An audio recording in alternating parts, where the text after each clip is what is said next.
Bom dia e boa tarde, boa noite para quem vai ver no gravado. Vamos ao nosso encontro 2 desse livro maravilhoso, A Coragem de Ser Imperfeito, da Brené. Lembrando, então, para quem está no ao vivo, se quiser conversar com nós, fica no final. E a gente vai começar com o capítulo 1, da página 18, onde começa com esse tema maravilhoso, ó. A escassez, por dentro da cultura de não ser bom o bastante. Uau! O que mais é possível?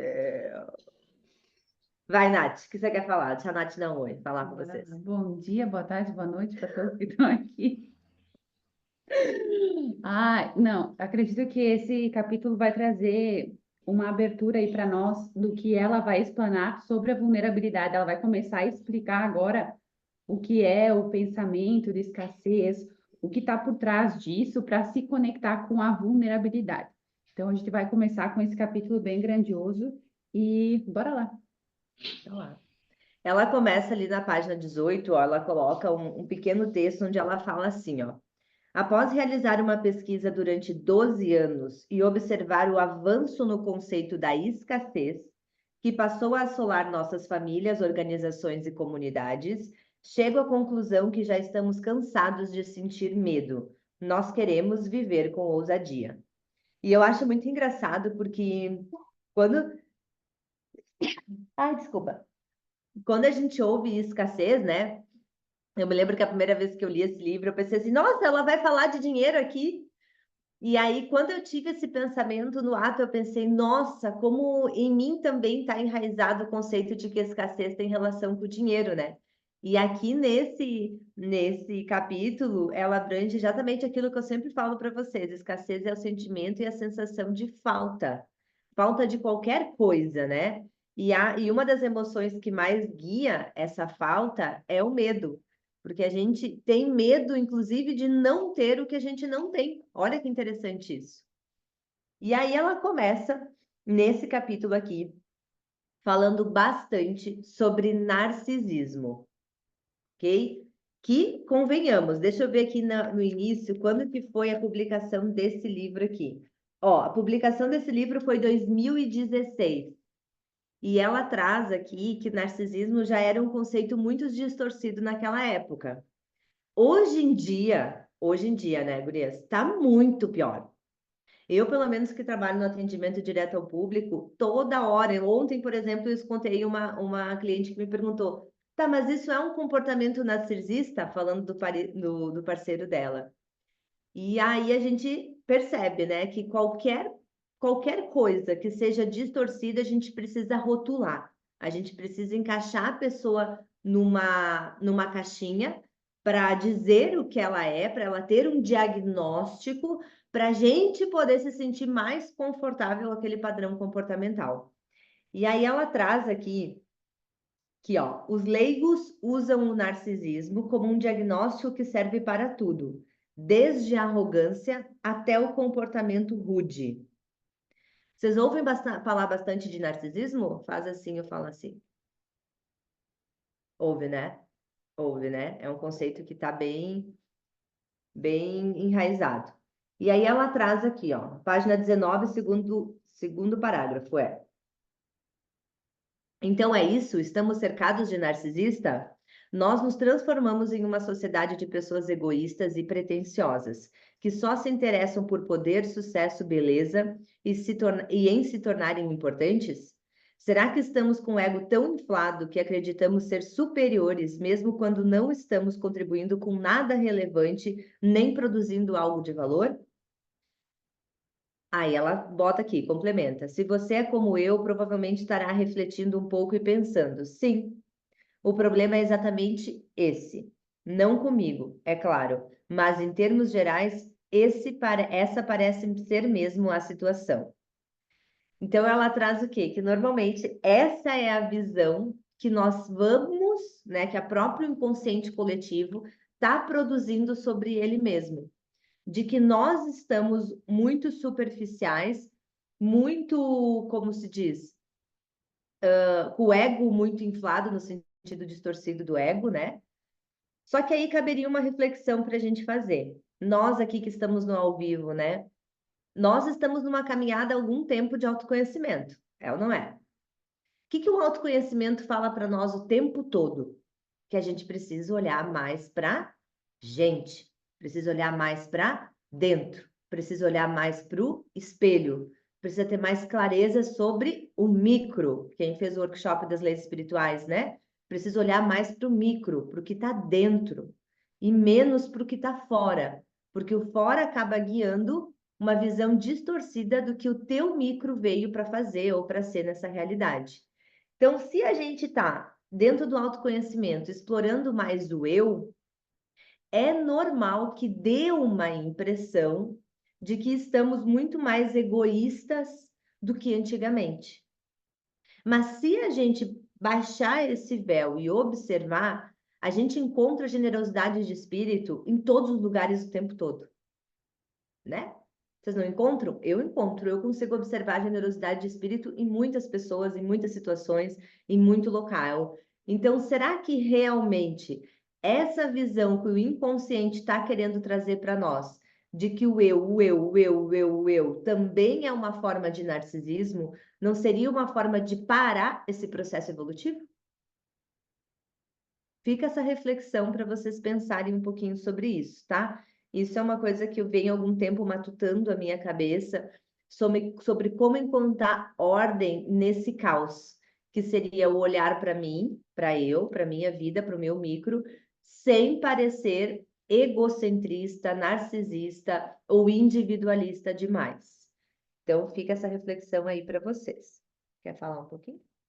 Ela traz também aqui, né, que, na verdade, sempre que escutamos alguém falando um argumento do narcisismo, ela geralmente está acompanhada com um tom de desprezo, de julgamento, de raiva.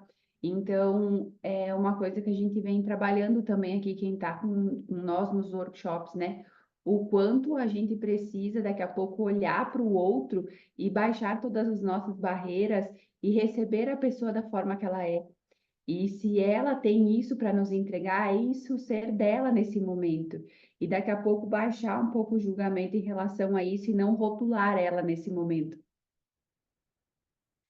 E aí ela traz, na última linha da página 19, ela fala assim, ó. A humilhação está mais para a causa desses comportamentos, que são os comportamentos que dão a impressão de narcisismo, do que para a cura, tá? Por quê? Porque daí entra com o que a Nath falou. Muitas vezes a gente usa a humilhação para colocar o narcisista no lugar dele, né? E ela traz esses exemplos ali naquele parágrafo. Só que ela traz que a humilhação está muito mais para a causa do que para a cura. Então, você usar a humilhação para combater o narcisismo te faz ainda mais proliferar essa energia e esse comportamento no campo. Na página 20, no terceiro parágrafo, ela traz a seguinte reflexão, ó.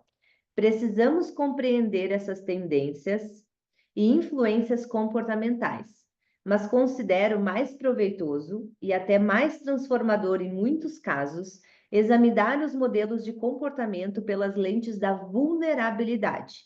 Então, sair da lente do julgamento e entrar na lente da vulnerabilidade. Aí ela traz, por exemplo, quando analiso o narcisismo sobre o ponto de vista da vulnerabilidade, enxergo o medo da humilhação de ser alguém comum. Identifico o receio de nunca se sentir bom o bastante para ser notado, amado, aceito ou para perseguir um objetivo. Algumas vezes, o simples ato de humanizar problemas lança uma luz importante sobre eles. Luz que muitas vezes se apaga no minuto em que o rótulo estigmatizante lhe é lançado.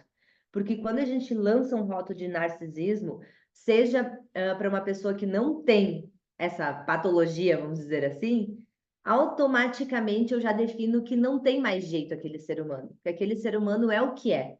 E aí eu tiro da caixa da ferida emocional, da vulnerabilidade que ele vive e coloco ele na caixa de não tem conserto, ele está errado para o mundo, tá? O que tu separou daqui? A parte que tu leu. Ah, aqui é as perguntas, né? Bota ali, então. Aqui, então, na página 21, ela começa explicando assim, ó, sobre o diagnóstico, né? Certamente existem situações que um diagnóstico pode ser necessário para o tratamento correto, seja encontrado, mas todo mundo também pode ser beneficiado pela abordagem dos conflitos através da lente da vulnerabilidade. Então, ela começa a trazer aqui que a gente pode começar a olhar para tudo isso de uma forma que a gente comece a olhar com mais amor para as pessoas, né? Até ela traz aqui, porém, quando estamos sofrendo e o amor e o relacionamento estão pesando na balança, nós nos agarramos àquilo que parece nos oferecer mais proteção. Então, ela traz aqui essa questão de nós olharmos para tudo isso com mais amor e olhar para isso de uma forma. Daqui a pouco a gente vai reagir a essa pessoa de uma forma de proteção. E daqui a pouco não seria essa forma que nós teríamos que lidar com essa pessoa, e sim permitir que ela seja ela mesma e trazer mais amor nesse relacionamento. Porque quando tu tá se defendendo, normalmente tu tá erguendo as tuas barreiras e tu não tá aceitando a pessoa da forma que ela é. E aqui ela nos traz 3 frases bem interessantes para nós fazermos uma reflexão. Sempre é possível aprender alguma coisa quando consideramos as questões a seguir. E aqui cada uma vai ter uma resposta para a pergunta, mas vejam o quanto essas perguntas são expansivas. Quais são as mensagens e as expectativas que definem a sociedade em que vivemos? Aqui ela está falando sobre o inconsciente coletivo, sobre o quanto nós estamos conectados nesse aranhado que vivemos e o quanto nós definimos, né, aonde nós vivemos através do nosso julgamento perante as coisas. A segunda pergunta que ela coloca é: de que maneira as dificuldades que enfrentamos produzem comportamentos cujo objetivo principal é nos proteger? Então, aqui, né, de que maneira que nós olhamos para tudo isso e nós olhamos para a dificuldade e erguemos as nossas barreiras para nos defendermos de algo, para de alguma forma nos defendermos. Então, essa pergunta também nos fala sobre os ambientes que a gente vive, né? Os ambientes que a gente está no trabalho, em casa. Então, ela nos traz sobre as dificuldades do nosso comportamento para nossa proteção. O que que eu faço para me proteger perante alguma pessoa? Para mim, daqui a pouco, não ser eu mesma, e até vai nos conectar aqui com o livro que a gente estudou antes, né? O quanto a gente utiliza as nossas máscaras nesses relacionamentos para nos proteger e a gente não se conhece a si mesma. E a terceira pergunta que ela coloca aqui: como nossos comportamentos, pensamentos e emoções estão relacionadas à vulnerabilidade e à necessidade de um forte sentimento de valorização. Então, aqui ela faz a reflexão o quanto nós deixamos nossos comportamentos, os nossos pensamentos, as nossas emoções tomarem conta para que daqui a pouco a gente seja valorizado de alguma forma, mas no final não seria isso bem que a gente gostaria, ou não seria isso que a gente gostaria de viver, mas o quanto está relacionado a tudo isso. Essa pergunta número 2, gurias, só quero ressaltar isso, porque eu acho que vocês podem usar e deveriam usar para refletir sobre vários comportamentos da vida atual de vocês. Quer ver? Vou pegar um exemplo aleatório. Se servir o chapéu para alguém aí, pega, tá? Ou seja, estou falando de alguém. Fica a dica, Ó, fica a dica. Fica a dica. Ó, de que maneira as dificuldades que enfrentamos produzem comportamentos cujo principal objetivo é nos proteger. Vou dar um exemplo. Você está ali empreendendo na vida, né? Resolvi empreender na minha vida. Aí estou num processo de empreendedorismo. Para empreender, uma coisa que é importante, não importa o nicho do empreendedorismo, é desenvolver relações, né? Sejam elas interpessoais, sejam elas mais íntimas, mas a gente precisa desenvolver relacionamento, porque ninguém empreende solo, né? Eu preciso do quê? De cliente, eu preciso de quê? De fornecedor, eu preciso de quê? De contatos, eu preciso de quê? De uma grande rede que vá se espalhando e falando o meu nome por aí, para que o meu negócio gere tanto no orgânico quanto com algum tipo de estratégia, certo? Então, sabendo isso, que eu preciso ter relações, o que eu preciso para desenvolver relações? Comunicação e vulnerabilidade. Se eu não me comunicar, eu vou conseguir criar algum tipo de relacionamento? Não. Eu preciso ter o vínculo, ele é iniciado pela comunicação. Seja ela por vídeo, como nós estamos, seja no presencial, seja no WhatsApp, eu preciso desenvolver algum tipo de comunicação com esse meu público, com esse meu fornecedor. Para eu desenvolver a comunicação, um dos estados que eu preciso ter é o espaço de vulnerabilidade. Que qual é o espaço de vulnerabilidade? Ela já trouxe algumas questões aqui. É desafiar a tua vergonha, né? Lembra que ela falou no primeiro capítulo? É desafiar o teu medo. E agora, nesse capítulo, ela traz mais um ponto, que é desafiar a falta que você tem de você, a falta que está dentro de você. Sabendo, então, que as minhas dificuldades como empreendedora é comunicação e criar relações interpessoais, quais são os comportamentos que essa dificuldade, que esse desafio me cria? Vou dar dois exemplos indo bem para as polaridades opostas, mas nós temos, lembra, infinitas possibilidades de comportamento, tá? Mas eu vou pegar os extremos opostos. Os extremos opostos seriam o quê?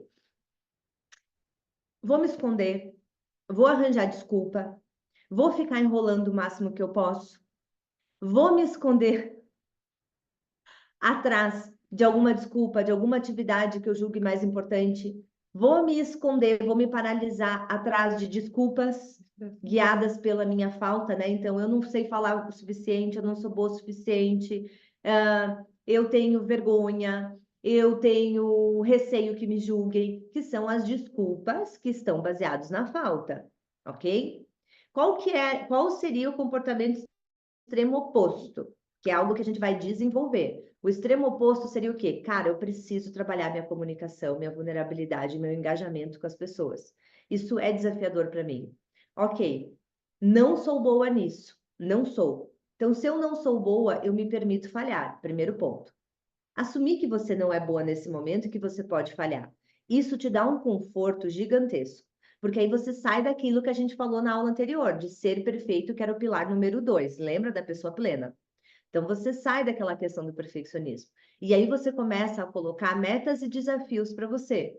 Hoje eu vou ligar para 3 pessoas. Hoje eu vou começar a criar algum tipo de networking em algum lugar. Hoje eu vou trabalhar num espaço diferente para ver se eu consigo conversar com uma pessoa diferente. O desconforto, a dificuldade do enfrentamento do desafio sempre vai existir. Mas essa dificuldade não pode guiar o seu comportamento.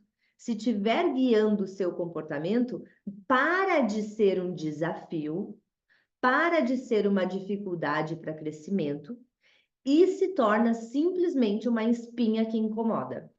Sabe aquela espinha que está incomodando? Aquela espinha bem de nariz, assim, que incomoda pra caramba, ou aquelas de orelha, que, meu Deus do céu, tem como tirar? Tu quer tirar, mas aquele troço fica ali. Aí tu quer tirar e aquele troço não sai. Então, se torna isso. Então, quando vocês estiverem, tá? No aspecto de enfrentar alguma dificuldade, olhem para o comportamento que vocês estão tendo e comecem gradativamente corrigir. Quando eu comecei a empreender, eu não tinha rede social, eu tinha um Instagram que era só para publicar uma lá, 2 fotos por ano, né? Eu não tinha rede social, eu não era uma pessoa comunicativa no sentido disso que a gente faz hoje. Tanto é que os meus primeiros vídeos são sinistros, as minhas primeiras vídeos no YouTube, né? Quem quiser assistir, Gente, é não era. vergonhoso. Era a Fernanda no Antigo Testamento. Era vergonhoso. Ó, até Travou. travou. Travou. Era vergonhoso. Mas eu estava lá enfrentando aquele meu desconforto, enfrentando aquele meu comportamento de não querer fazer, aquele meu comportamento de não querer aparecer, aquele meu comportamento de não querer criar vínculo com as pessoas. Eu queria que elas me procurassem por uma intercessão divina. Deus coloque no meu caminho. E aí eu fui me desafiando, eu fui enfrentando a vergonha, fui enfrentando os medos de não ser aceita, fui enfrentando os julgamentos, recebe julgamentos, gente, a gente recebe. Não tem como estar na rede social, ainda mais agora, né? Quando eu comecei era um pouco pior, agora tá bem pior. Não tem como a gente estar numa rede social, num network e não receber julgamento. Então é mais fácil quando você se empodera e você aceita que aquilo é só uma opinião do outro. Então, essa pergunta aqui é uma pergunta que vocês podem usar para fazer o cabeção de vocês sair um pouco da proteção e ir muito mais para o enfrentamento, tá? Não tem atalho, não tem, que nem eu sempre falo, não tem uma técnica mágica que vai moldar o nosso comportamento. Tem a gente acessar a informação, acessar a consciência, entender o que eu preciso fazer e ir colocando em prática gradativamente até que aquilo se torne uma mudança de comportamento de uma forma automática, tipo, uau, agora eu faço. Agora eu ligo câmera em qualquer lugar, gravo stories. Agora eu ligo câmera e eu faço vídeo. Mas eu precisei construir esse processo. Assim como para mim hoje em dia é muito fácil chegar em qualquer local, sentar e começar a conversar com qualquer pessoa sobre qualquer assunto. Mas não era assim no início, ficava aqueles silêncios assim, tipo, meu Deus, o que que eu falo? E depois você vai aprendendo a desenvolver com o treino do enfrentamento dos seus comportamentos de proteção, tá? Acho que pegaram, né? Que bom. Fico bem contente. Tá no gás já na sexta-feira. Tá no gás. Já, já enlouqueci. A Meu semana Deus. toda, hoje eu tô na Rafa do Tacho. Mal chegou e já tá assim. Página 22, ela fala da escassez e olha que interessante o que ela coloca ali. Gravem isso. Falta, escassez é falta. Aonde tiver falta na sua vida, você está projetando a energia, a influência da escassez, tá? Então, eu tenho falta de dinheiro, eu tô sem dinheiro. É falta, é alguma escassez que está se apresentando ali. Eu tô com dificuldade de ter um relacionamento amoroso. É falta de amor. Começa com o próprio e depois vai para aceitar o amor externo. Eu tô com dificuldade de criar expansão na minha empresa. Você tá com uma falta de alguma coisa. E aí ela traz aqui, ó, escassez, 2 pontos. O problema de nunca ser bom o bastante. Então, a falta está sempre guiada por uma definição de que não somos, né, cada um dentro do seu espaço, bom o bastante. E aí a gente se agarra nesse inconsciente para continuar mantendo a escassez e a falta, em vez de enfrentar com comportamentos diferentes a situação da falta. E aí ela traz aqui, ó, nunca ser um espacinho ou bastante. Quando vocês pensam isso, nunca ser ou bastante, o que que vocês colocariam ali no meio? Pode colocar no chat, tá? Que daí a gente só, que daí não aparece depois na gravação. Nunca ser o que o bastante? Qual é a primeira coisa que vem instintivamente para cada uma de vocês?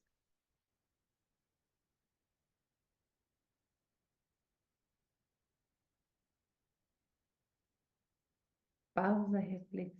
Pausa reflexiva. Quando tu pensa nisso, o que que te vem, Nath? Eu me identifiquei com vários. Eu também, eu tava pensando que o bom, Ó, a Fabiane botou bom, inteligente, inteligente, correto. correto. Correto é uma coisa que é muito implantada, né? Que nem a gente falou lá no workshop das 7 leis. O correto, o ser correto, é um implante de ideia feita desde que a gente nasceu, né? O tempo todo a gente ouve os pais dizerem, né, que a gente tem que ser correta, que a gente tem que ser verdadeira, que a gente tem que ser justa. E aí nos implantam essa ideia sobre o correto, mas não nos explicam exatamente o que que é esse correto que eles querem dizer. E aí nós vamos criando definições sobre esse correto, né? Que aí entram a criação das crenças. Ó, colocaram bom, inteligente, justa, boa, Interessante. bom, Interessante e extraordinário também, né? é extraordinário.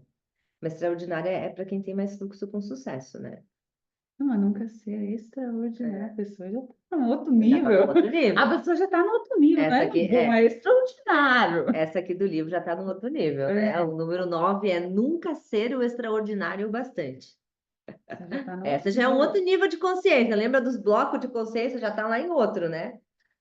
E aí ela traz, ó, que as pessoas, né, nas pesquisas delas durante esses 12 anos preencheram nunca ser bom o bastante, nunca ser perfeito o bastante, nunca ser magro o bastante, nunca ser poderoso, tu tá no magro, né? Nunca É. ser poderoso o bastante, nunca ser bem-sucedido, nunca ser inteligente, nunca ser correto, nunca ser seguro e nunca ser extraordinário.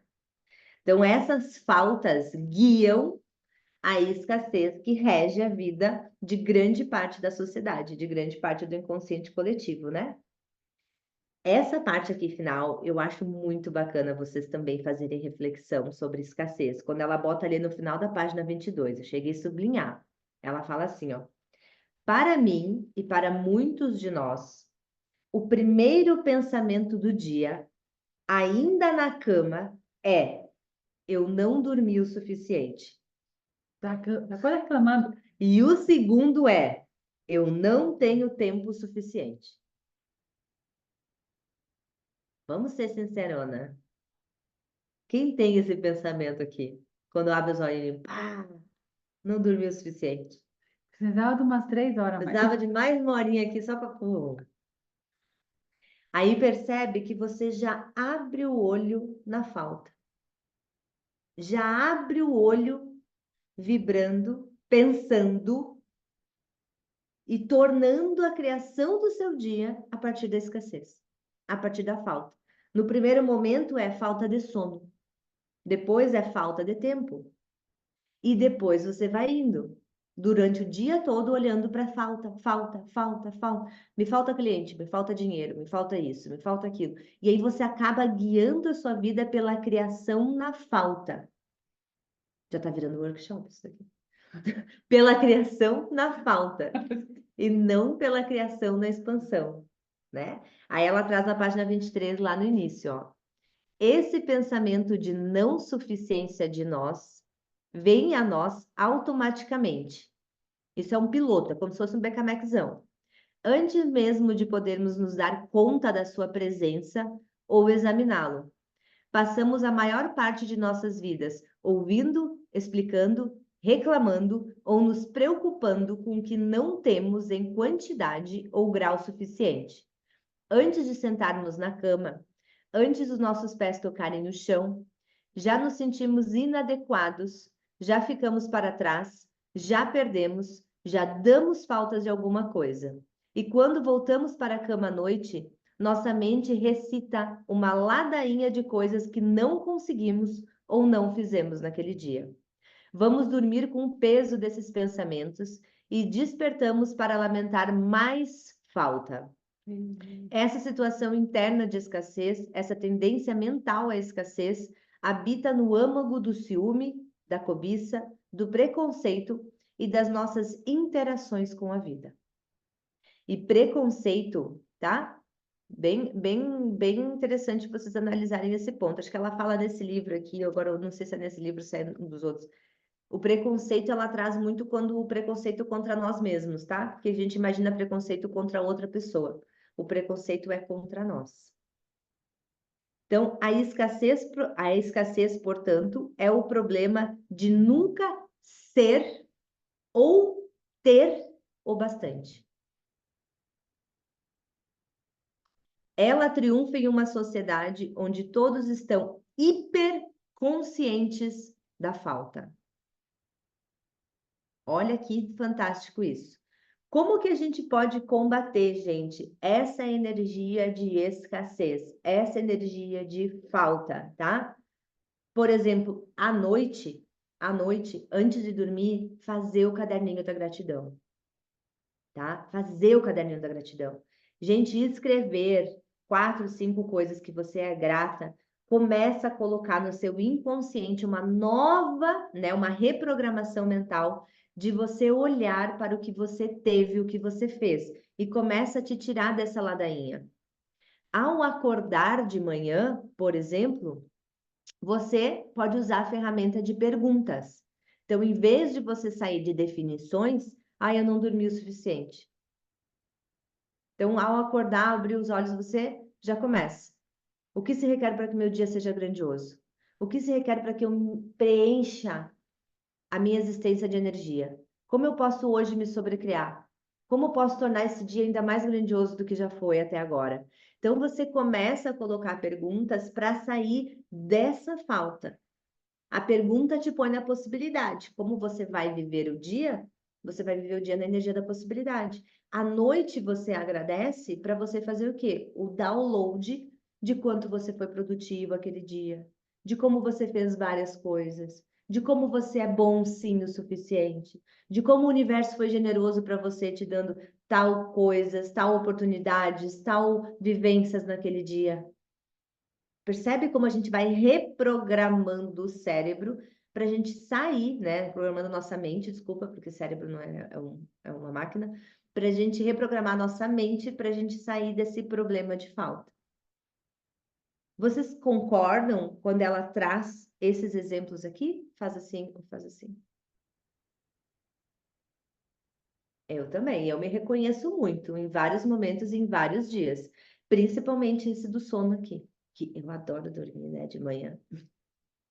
Tipo, fazer o que a nossa amiga relatou aí antes para nós, que ela acordou, sei lá, 5 da manhã, levou o filho, fez feira, Feira? tomou banho, estava pronta para estudar às 8 da manhã. Já cansou, Fernanda? Eu já cansei.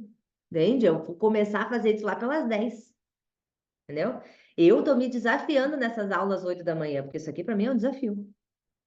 Mas estou aqui, né? Eu produzo mais outro horário. Então eu já acordo muitas vezes nessa energia aqui de não dormir. Ai, foi pouco sono. Ai, queria ficar mais aqui. Aí já acordo numa energia densa, nos pensamentos de falta. Aí já começa a criar caos baseado na falta o resto do dia, tá? Então é uma coisa para a gente se vigiar. Acho bem importante vocês botarem uma orelhinha aí no livro, nessa página 23, e lerem ela várias vezes até isso fixado quanto é importante o dormir e o acordar, tá? Pega aí, pega aí. Por quê? Não, pode falar. Não é que tu já... Tá aí? Agora ela vai começar a explicar sobre a fonte da escassez. E ela nos fala assim: a escassez não se instala numa cultura da noite para o dia. O sentimento de falta e privação floresce em sociedades com tendência à vergonha e à humilhação, e que estejam profundamente enraizados na comparação e despedaçadas pela desmotivação. Então, aqui ela traz o quanto nós estamos conectados com a escassez quando a gente olha para a escassez com a comparação e com a desmotivação. Aí, no decorrer dessa página da 24, ela nos fala ainda assim, ó, a preocupação com a escassez é a versão da nossa cultura para o estresse pós-traumático. Ela surge depois que estivemos no limite por muito tempo, em vez de nos unirmos para resolver, o que requer vulnerabilidade. Ficamos zangados e assustados. O que ela está trazendo aqui? Que a escassez está muito conectado com a falta, uma situação que a gente viveu, que daqui a pouco a gente começa, ao invés de resolver, né? Ao invés de ir lá fazer, mudar, a gente começa a olhar para tudo isso e ficar preocupado. Então, ela nos fala sobre que a falta está muito conectado com a preocupação, a escassez está muito conectada com a preocupação pelo que eu vivi ou pelo que eu vou viver. Então, ela traz muito essa questão de nós olharmos para isso, em vez de nós olharmos para resolver aquela questão, né? Nós temos aí esse ponto para nós analisarmos.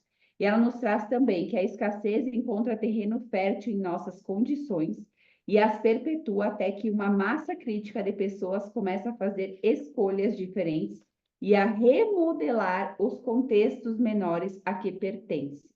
Então, aqui ela nos fala muito sobre escolhas diferentes quando a gente está pensando sobre a escassez, que nem a Fer trouxe aqui alguns exemplos para nós fazermos. Então, olhar para aquilo, fazer algo diferente, escolher algo diferente e remodelar a nossa vida perante aquela falta que a gente está escolhendo naquele momento.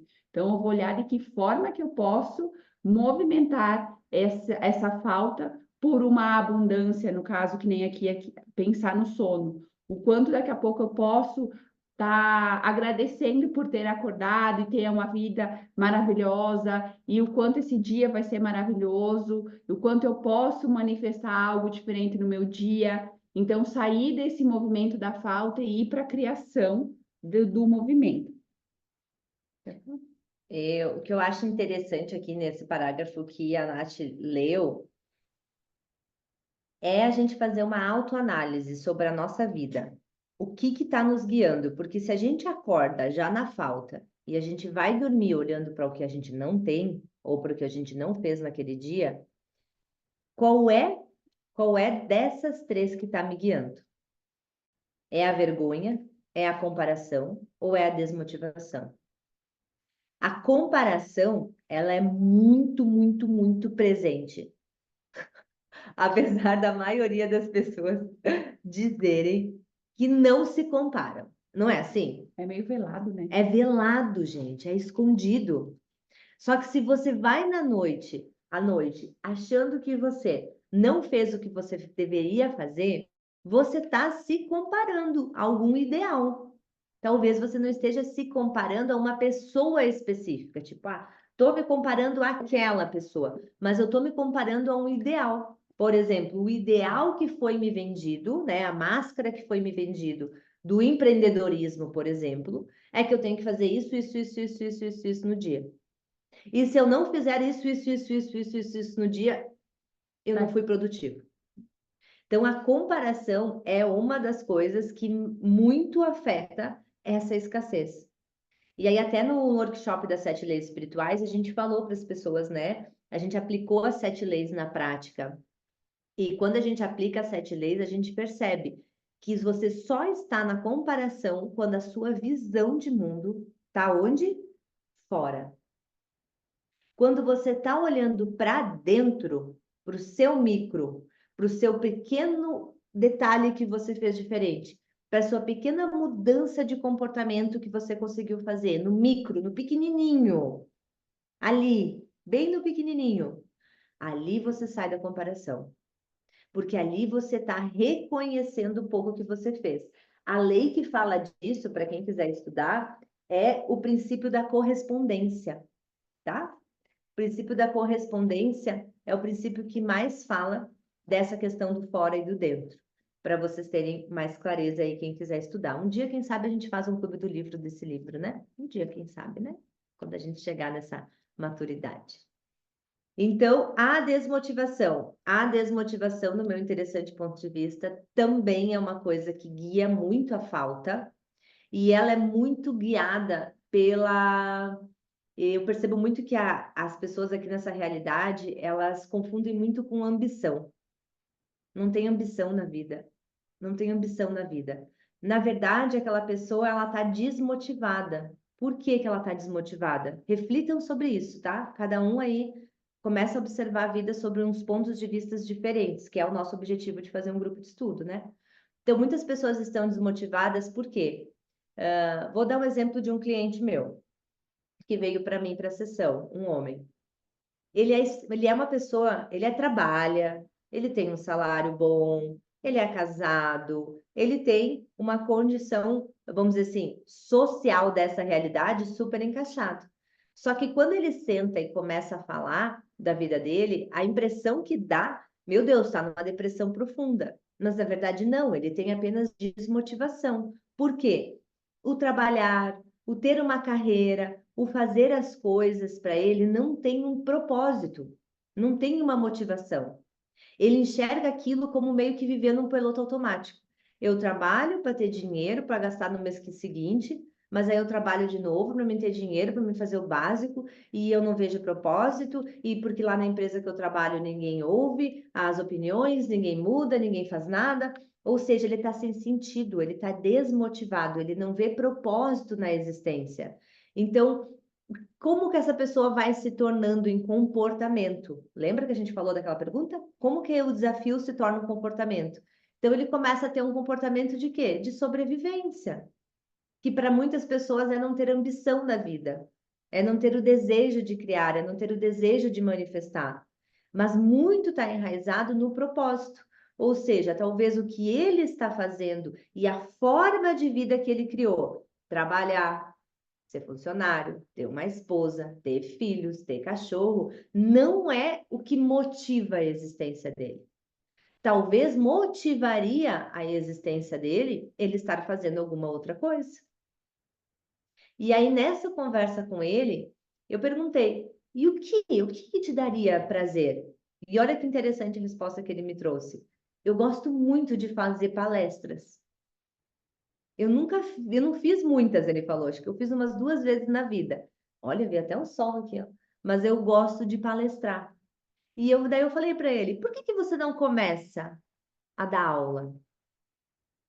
A aula pode ser uma abertura para você pegar e, de repente, participar. Não vai acabar minha bateria, Nath. Tem que botar a carregar lá. Eu vi que estava descarregado. Vê ali para mim o que é. Ai, ele gira! Vai acabar. Deu? Deu? Não, deu. Voltamos. Aí a gente começou a trabalhar isso nas sessões. Procura um colégio técnico, procura alguma universidade, começa a dar aula à noite para você criar engajamento e de repente ter uma outra coisa além dessa forma e estrutura que você tá para desafiar a sua mente e quem sabe voltar a um novo propósito, voltar a uma nova intenção de vida. E gente, surreal. Ele foi atrás, ele conseguiu. Hoje ele dá aula, dá alguns cursos, acho que é Senac, Sesc, não sei como é que chama ali o negócio, Senai, alguma coisa assim. Ele dá aula, ele dá cursos e ele está extremamente motivado e já pensando em largar a carreira dele na CLT para passar a trabalhar com educação. Então, às vezes, a desmotivação é isso. Talvez eu não enxergue o propósito ou aquilo que eu faço não me nutre a ponto de me desafiar, a ponto de fazer com que eu evolua em alguma área. Só estou fazendo aquilo pelo dinheiro, tá? E a vergonha, né? A vergonha a gente vai falar agora. Fala lá, Nath. Deixa a Nath falar. Aqui em cima. Fala os três. Ué, tu não estava falando aqui? Não, eu estava falando com a minha cabeça. Ah, meu Eu Deus. estava falando com a minha cabeça. Agora nós vamos falar com a cabeça da Brené, tá? Vergonha. O medo do ridículo e a depreciação são usados para controlar as pessoas e mantê-las na linha. Apontar culpados é uma prática comum? O valor de alguém está ligado ao sucesso, à produtividade ou à obediência? Humilhações e linguagem abusiva são frequentes? E quanto ao favoritismo, o perfeccionismo é a realidade? Então, aqui ela traz várias perguntas para nós olharmos para a vergonha, o quanto estamos conectadas com ela quando a gente pensa no medo do ridículo, quando a gente pensa apontando culpados, né, quanto a alguma situação. Então, quando acontece algo vergonhoso, a gente tentar encontrar culpados para aquela situação.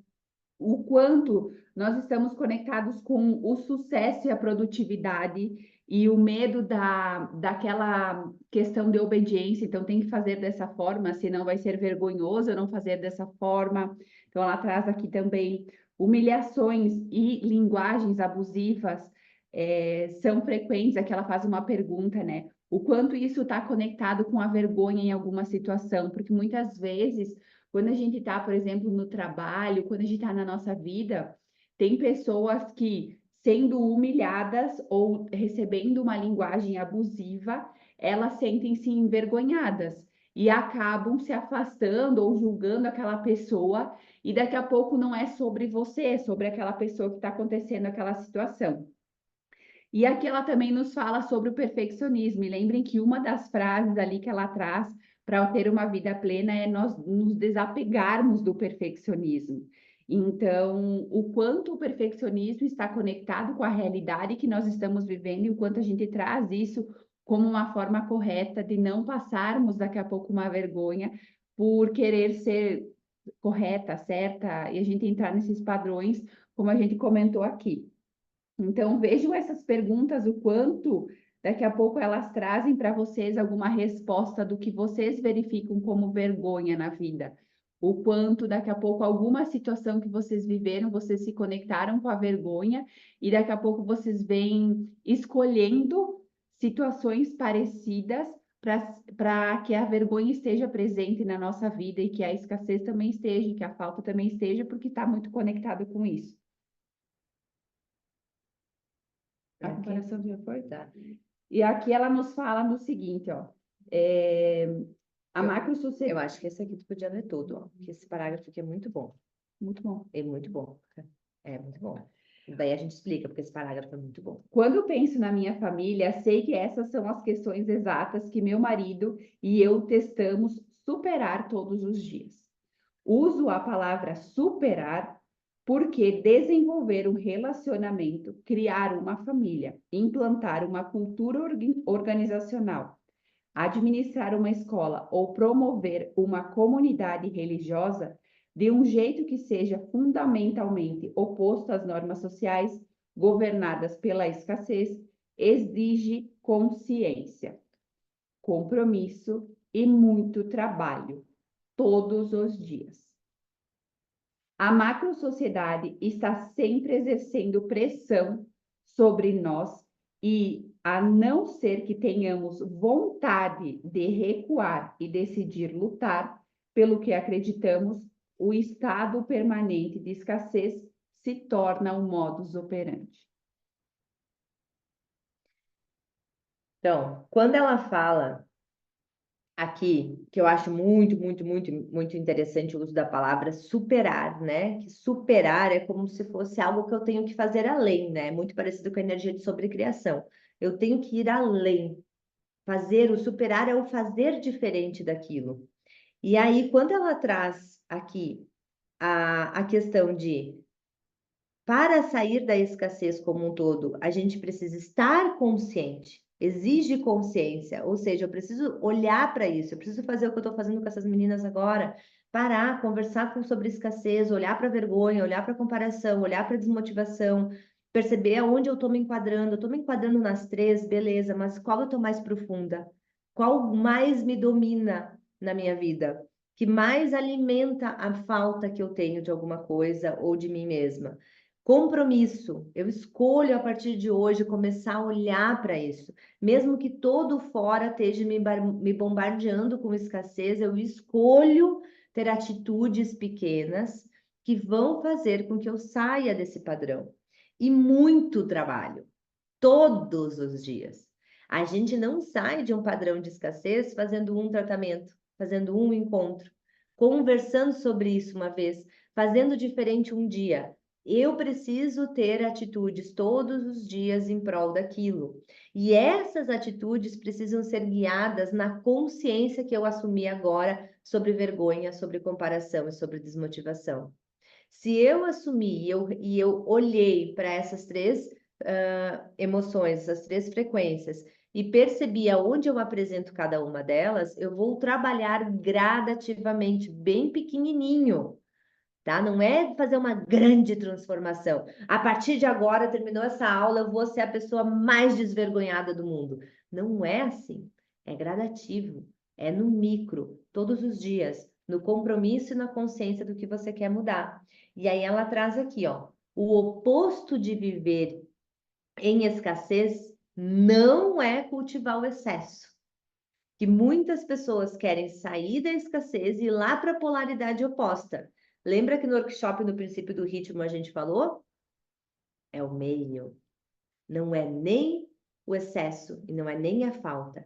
É o meio do caminho. O meio do caminho, para cada um, vai ter um nome. Para ela aqui, ela dá o nome de suficiente ou plenitude.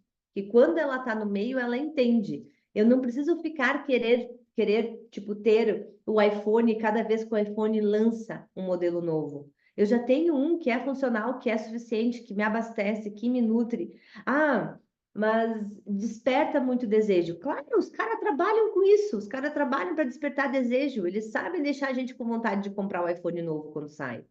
Esse é o trabalho deles. Mas se eu estou consciente, se eu estou consciente com a escassez, Eu vou perceber que aquilo é um desejo motivado porque eu não tenho. Mas, na verdade, eu já tenho um iPhone. E ele já supre as minhas necessidades. Muitas vezes, vou dar um exemplo de celular, né? Eu já fiz isso no passado. Estava com um celular bom e comprei outro porque fui motivada por um impulso de desejo, de falta. Aí comprei o outro, o prazer acho que não durou 24 horas, que foi só o tempo de programar o celular novo. Depois passou a ser o celular. Quem nunca passou por isso? Né? Esse é um impulso pelo desejo, é um impulso pela falta, não um impulso pelo suficiente, pelo necessário, por aquilo que eu quero ter. E aí ela traz, ó, em sua essência, a vulnerabilidade anota essas coisas, enfrentar a incerteza, pilar número 1, enfrentar a incerteza. Pilar número 2, exposição.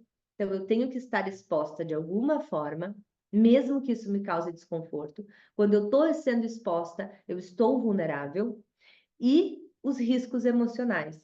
Entender que eu vou sentir desconforto, como ela falou lá naquela segunda pergunta, que eu vou sentir desconforto, que as dificuldades vão aparecer, mas eu sei que eu sou bastante. Tanto é que ela coloca ali, ó, sabendo que eu sou bastante. Tá? E aí ela bota aqui, ó, se você retornar aos 3 blocos de perguntas sobre escassez, que é aquelas que a gente falou, e se perguntar se desejaria ficar vulnerável em algum contexto definido por aqueles valores, a resposta para a maioria de nós é um sonoro não, né? Se você se perguntar se essas condições o levam a desenvolver o amor próprio e a autovalorização, a resposta é não, mais uma vez. Os elementos mais raros em uma sociedade da escassez são a disposição para assumir a nossa vulnerabilidade e a capacidade de abraçar o mundo a partir da autovalorização e do merecimento. Que eu não gosto da palavra merecimento, você sabe, né? Então eu troco aqui pelo receber, né? Pelo aceitar o receber, ok? Então, esse capítulo aqui, que nos guia muito para a escassez, para as faltas que estão, traz reflexões bem profundas, traz vários conceitos bem bacanas para a gente olhar, traz ali 2 práticas que a gente já falou, né, sobre o dormir e o acordar, traz a vergonha, a comparação e a desmotivação como frequências que guiam essa falta na nossa vida, né? E nos dão aí uma pista bem bacana de como a gente pode começar a sair dessa escassez, passando por essas etapas de enfrentamento, essas etapas de vulnerabilidade, essas etapas de incertezas e exposição, para que a gente consiga acessar a plenitude ou a suficiência, como ela fala, ou o que você verdadeiramente deseja, né? Porque isso é muito relativo. Às vezes o que é suficiente para mim não é para você e vice-versa. Mas lembre-se, com consciência, com compromisso e todos os dias. Então, quem quer fazer uma tarefa bacana que fica desse capítulo aqui, fazer um papelzinho ou no celular. 4, 5 tópicos que você tomou consciência com esse encontro, com esse capítulo dela, e deixar visual. Gente, nós precisamos do visual. A gente precisa olhar para isso. A gente precisa falar sobre isso. A gente precisa pensar sobre isso, para a gente se encorajar a fazer diferente. Então, é importante ter só esse encontro aqui sobre essa amplitude de conhecimento, não vai fazer com que a gente mude. Mas se a gente estiver mais consciente com esses tópicos aqui, a gente consegue sair do nunca ser bom o bastante ou nunca ser suficiente o bastante para começar a reconhecer a grandiosidade que a gente já é. Certo? Mais alguma coisa, Nath? Você anotou nas suas apostilas? Tem uma frase aqui bem interessante. Ó, somos convocados a viver com ousadia cada vez que fazemos escolhas que desafiam o ambiente social de escassez. Essa vira um post, hein? Sobre um post. Essa vira um post. Vocês pegaram a frase? Fala de novo, Nath. Somos convocados a viver com ousadia cada vez que fazemos escolhas que desafiam o ambiente social de escassez. Profundo. Então, você precisa desafiar a sua vergonha, a sua comparação. Você precisa passar por esse processo de se desafiar internamente, em prol de si, não em prol do que o externo te fala, mas em prol de você trabalhar nesses 3 pilares, que é o que guia a falta na sua vida hoje. Por isso que o nome do livro é o quê? É a coragem de ser imperfeito. A gente só se desafia se a gente tiver coragem. E a coragem é o impulso de olhar para aquilo e querer, desejar mudar aquele ponto. Certo? Então agora eu vou finalizar e a gente pode abrir os áudios para dar uma conversada. Beijo para quem esteve aqui com nós. Até o próximo encontro.